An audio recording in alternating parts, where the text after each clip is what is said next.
On February 12, 2011, with winter nearly gone yet at the same time, emitting outrageous cold temperatures, 10 understudies, 5 young men, and 5 young ladies from the College of Florida chose to go buckling.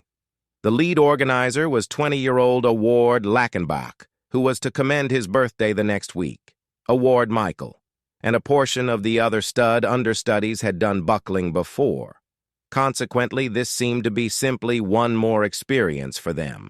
Michael and Award, however, at various college levels and divisions were exceptionally close. Companions, since the two of them were scholastic researchers and Christian siblings who cherished undertakings from rock moving to skydiving, wake riding the entire way to buckle investigating. Half a month prior to the heartbreaking mishap, the two people had visited one more cavern and were undeniably really glad with their experience, as they made arrangements for the following outing on February 12th.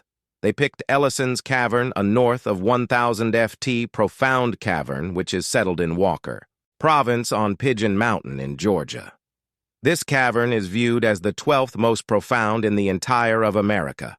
However, what's more insane is that it has the most profound unhampered pit in the U.S. This pit is so profound it is known as the Fabulous Pit, and it is very nearly twice taller than the Sculpture of Freedom to arrive. The understudies went north of 100 miles from the college. The earlier day they arrived at Georgia in the early evening and booked an inn near the natural life, the Board region, where Pigeon Mountain is found the next day. They all got up eagerly and ready for the mountain they were wearing, easygoing clothing, and clamored about placing their buckling materials, headlamps, caps, and snags into their vehicles anyway. Before they began the trip, they left their telephones and brought with them just buckling basics. Abandoning their telephones would be something they would come to lament later. As the gathering advanced up the mountain, they began to stress over the chilly that was escalating as the temperature kept on dropping tragically for them.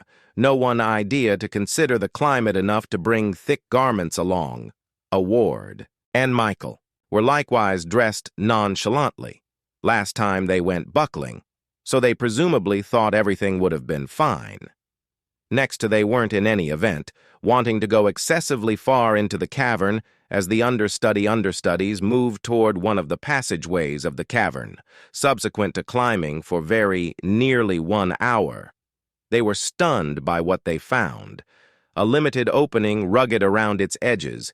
It was little to such an extent that only each individual could cross it in turn, and with some work, they couldn't see anything past this entry, however.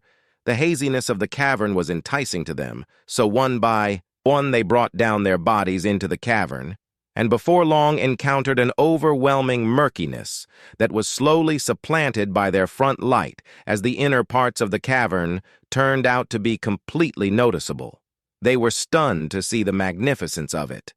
Sadly, however, they actually had the gnawing cold to stress over in the mid-year. The water in the cavern was around 56 degrees F, so you envision how freezing it would be in the colder time of year. Consequently, the gathering made do with a short investigation of a little piece of the cavern and would be coming out other than no one was in any event, considering washing in the waters or everything. Except then something startling occurred as they were finishing their investigation. The knapsack of one of the understudies fell into an upward pit called the warm-up pit. This one isn't, however, profound as the Fabulous Pit, as it very well might be only 125 ff. Yet it was by hazardous. The temperatures here were very cold due to a cascade there that thundered like a lion and chilled like Antarctica. It was anything but a spot anybody ought to enter, particularly somebody dressed the way that these understudies were dressed. Yet the knapsack contains a few fundamental materials that the gathering would need, and it wasn't like they planned to spend long down there. It was simply going to be a speedy drop to recover the sack, and afterward out again, being the head of the gathering award, elected to get the pack. His companions told him to not take a chance with it and leave the pack, since they could send something terrible planned to occur. However, he didn't tune in and demanded that he would be fine, so they tapped him on the back and let him know best of luck as he made to lower himself down the pit with a rope. Award gradually repulsed down the chasm to an extensive distance. When he began to shudder somewhat as the virus strengthened, however, he hadn't gotten to the most terrible of it yet.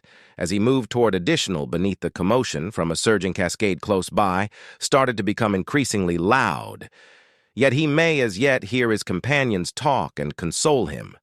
He had gone mostly down when something horrendous occurred as he dropped further.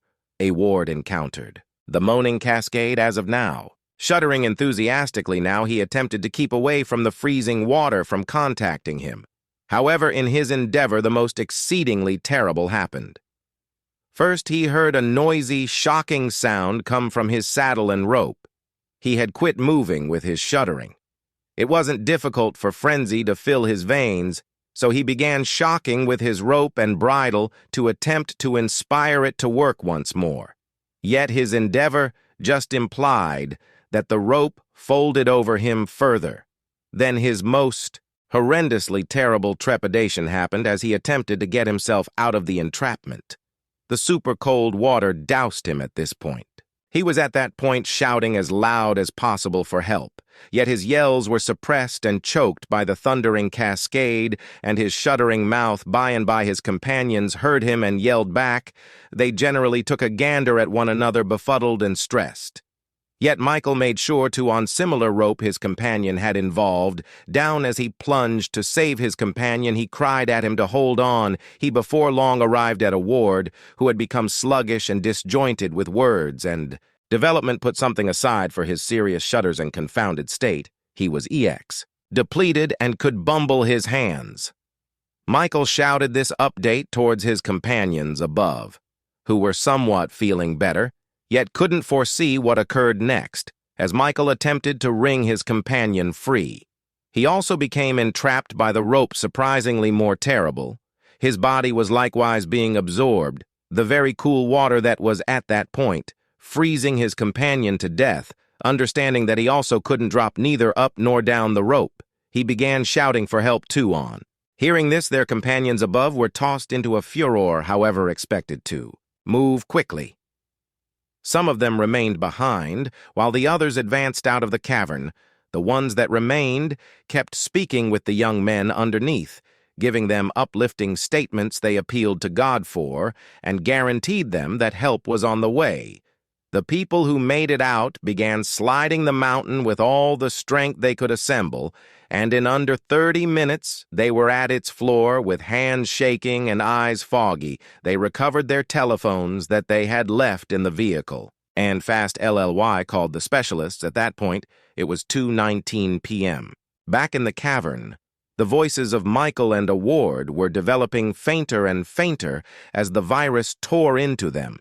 Their companions above were dreading the most obviously terrible would occur and were giving a valiant effort to empower and make them oppose, while salvage was on the manner in which the virus was spending every one of their bodies, energies, their respiratory frameworks, and hearts were fizzling, and after close to 30 minutes of speaking with their companions over their voices, couldn't be heard any longer. Their companions were crushed to see the rope that the young men utilized down, hung marginally all over. Sooner or later, different companions who had left before got back with the area's cavern and precipice salvage group, and keeping in mind that piece of the salvage group was offering treatment against hypothermia to the 8 different understudies, different heroes immediately plunged down the pit and found Michael and Award swinging from the rope at 3:30 p.m. They checked for their heartbeats, yet saw none. They were, at that point, as past the point of no return. They conveyed their discoveries to those above affection, and the cavern reverberated with vast cries and wails as different individuals attempted to reassure. The lamenting understudies, the people who had plunged down the pit, dealt with a tremendous issue. Getting the young men off of the snared rope was incomprehensible. Similarly, as the courageous Michael had found it hard to save his companion. Even these accomplished heroes likewise struggled with prying their bodies free. The main contrast was, they were sharp looking for the hostile climate and outfitted with different saving devices, so they went to work. Their endeavors went on for 6 hours and just arrived at finish around 10 p.m. At the point when they were at last ready to deliver the young men from the dangerous hold and pull them up the pit, their companions separated once more when they saw Michael, and awarded was an extreme misfortune for their families, and the College of Florida award was a splendid understudy of human science. In his last year, the award Lockenbach Dedication Reserve was laid out to give grants. Through the partnership of Christian competitors, Michael was another scholastic virtuoso, and due to his bravery in attempting to save his companion, he was celebrated with a Carnegie decoration from the Carnegie Legend Store Commission. The branch of expressive arts likewise made a Michael Pye Commemoration Grant Reserve, which is granted to understudies on the Gator Walking Band. That statement displays strength of character, liberality, richness, and devotion to the Gator Band. These were the very credits that accomplished jumper Marson Kay had at the point when he went into the Weeki Y cave, not expecting the misfortune that was going to happen. Click here to watch that horrible episode.